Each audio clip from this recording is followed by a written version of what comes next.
الغريبة من أجمل وأحلى وألذ نواعم العيد اللي بنعملها كل سنة. طريقتها سهلة جدا وبسيطة. 3 مكونات بس، أهم حاجة نظبط المقادير بتاعتها، وكمان التسوية، ودي أهم حاجة علشان ما تطلعش معاكي معجنة أو ناشفة. فيديو النهاردة هقولك على كل التفاصيل عشان الغريبة تطلع معاكي دايبة، وفي نفس الوقت مستوية كويس مش معجنة من جوه، وكمان لما نيجي نمسكها متبقاش مبصمة معانا من بره. نسمي الله ونصلي على الرسول صلى الله عليه وسلم ونشوف هنعمل الغريبة الناعمة دي ازاي.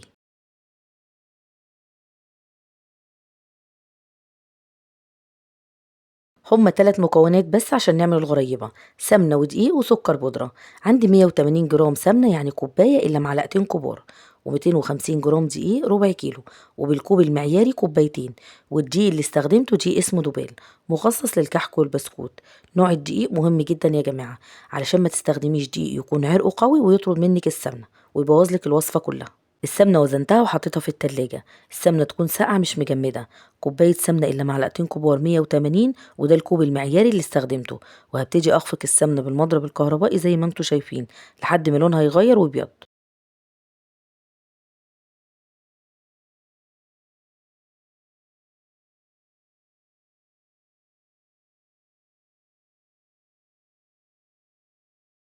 وبعدين انزل عليها بنص كوباية سكر بودرة 60 جرام، واستمر في الخفق لحد ما السكر والسمنة حجمهم يعيشوا ويتضاعفوا ويبقوا عاملين زي الكريم شانتيه كده.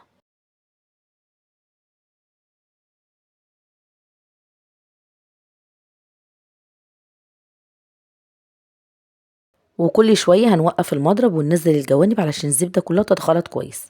واحنا شغالين كده لو حسينا ان هي ساحت مننا، هندخلها التلاجة لمدة 5 دقايق تتماسك ونكمل ضرب. هنلاقيها بقت كريمية وهشة. واحط عليها معلقة فانيليا صغيرة ورشة ملح واستمر في الخفق لحد ما السمنة لونها يبيض ويهيش وتبقى بالشكل ده. احط عليها كوبايتين من الدقيق اللي هم ربع كيلو، ونكون نخلينه كويس. هنقلب كده بالاسباتيولا لحد ما الدقيق يختفي تماما. وفي المرحلة دي نشتغل بإيدينا علشان نلم العجينة ونشوف الملمس بتاعها عامل ازاي. في الأول هتلاقوها مفرولة، لكن كل ما بنلمها بإيدينا بالشكل ده هتلاقوا العجينة بدأت تطرى في إيديكوا. وعلشان تتأكدوا إن العجينة كده تمام، هتاخدوا قطعة من العجينة تكوروها في إيديكوا وتضغطوا عليها من النص. لو ما شققتش يبقى كده العجينة بتاعتنا تمام ومظبوطة جدا. هتلاحظوا إن العجينة طرية، ما تزودوش دقيق. غطيها بكيس بلاستيك وحطيها في التلاجة لمدة ربع ساعة علشان تتماسك، وبعد كده نشكلها. هنستخدم المعلقة المعيارية عشان الغريبة كلها تبقى حجم واحد، والصاج اللي هنخبز فيه مش هندهنه أي مادة دهنية علشان الغريبة فيها نسبة سمنة كويسة. هنشكل وهنسيب مسافة بين كل واحدة والتانية، علشان الغريبة لما هتدخل الفرن هتزيد حبة صغيرين، فمش عايزينها تلزق في بعضها.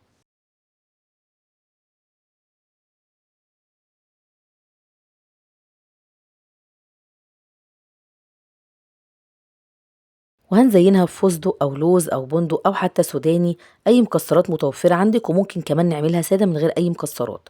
هنخلص كل الصينية وبعدين ندخلها التلاجة لمدة نص ساعة قبل ما ندخلها الفرن. والخطوة دي مهمة جدا يا جماعة علشان الغريبة ما تفرش مننا. وهندخلها الفرن، والفرن نكون مشغلينه من قبلها ب10 دقايق.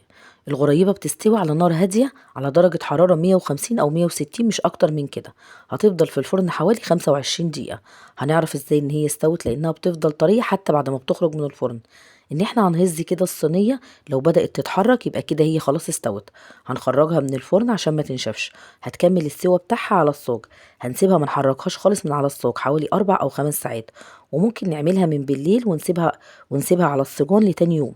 وبالطريقة دي ان شاء الله مش هتبصم معاكي، لانها اخدت التسوية المظبوطة. شايفين ما شاء الله لونها من فوق ومن تحت زي ما هو. من تحت بس واخده لون اصفر فاتح كده بسيط. هتحفظيها ازاي؟ هتحطيها في علبة محكمة الغلق وهترصي الطبقات فوق بعضها، وما بين كل طبقة والتانية هتحطي كيس بلاستيك من بتاع التلاجة. وانا شخصيا بحطها في التلاجة لما بيكون الجو حر. وكده لما بنيجي ناكلها قبل ما بناكلها كده بساعة ولا بساعتين بطلعها من التلاجة علشان تاخد درجة حرارة الجو. شايفين ما شاء الله الغريبة لونها زي ما دخلت الفرن زي ما خرجت. وحجمها كبر شوية صغيرين. لو انت حابة حجمها اصغر من كده اعمليها اصغر شوية. انا بالنسبة لي حجمها ده حلو جدا. ان شاء الله تجربوها وتنجح معاكم من اول مرة. ما تنسوش بقى ان عجبتكم وصفة النهاردة تعملوا لايك وشير للفيديو. ولو اول مرة تشوفوا قناتي ومش مشتركين تشتركوا وتفعلوا الجرس الصغير علشان يوصل لكم اشعار بكل وصفاتي الجديدة. وما توفيقي إلا من عند الله. دمتم في رعاية الله. سلام عليكم.